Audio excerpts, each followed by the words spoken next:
لوگ تعین کرتے ہیں کہ میں ایک اچھا مسلمان ہوں، کیوں نہ ایسا کریں کہ اللہ کے قرآن سے پوچھیں کہ بہترین مسلمان کون ہے اور سچا مسلمان کون ہے، اور وہ کون سے مومن ہیں جن کو اللہ فرماتا ہے کہ اولئک ھم المؤمنون حقا، یہی لوگ سچے مومن ہیں۔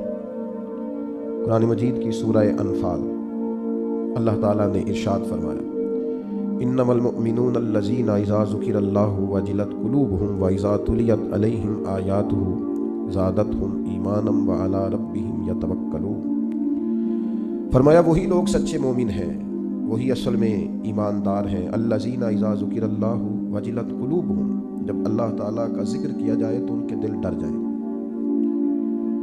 پہلی ان کی نشانی یہ ہے کہ مالک کے ذکر کے وقت اللہ کی عظمت و جلال کی وجہ سے ان کے دل کانپ اٹھتے ہیں، دل لرز جاتے ہیں ان کے۔ وَإِذَا تُلِيَتْ عَلَيْهِمْ آيَاتُهُ زَادَتْهُمْ ایمانا، اور جب ان پر اللہ کی آیتیں پڑھی جاتی ہیں تو ان کا ایمان ترقی پاتا ہے اور مضبوط ہو جاتا ہے۔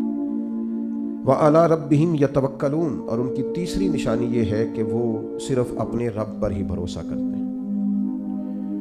پکے اور سچے مومنوں کی چوتھی علامت یہ ارشاد فرمائی کہ الذین یقیمون الصلاۃ، وہ لوگ جو نماز کو صحیح ادا کرتے ہیں۔ ومما رزقناہم ینفقون، اور جو ہم نے انہیں دیا ہے اس میں سے ہماری راہ میں خرچ کرتے ہیں۔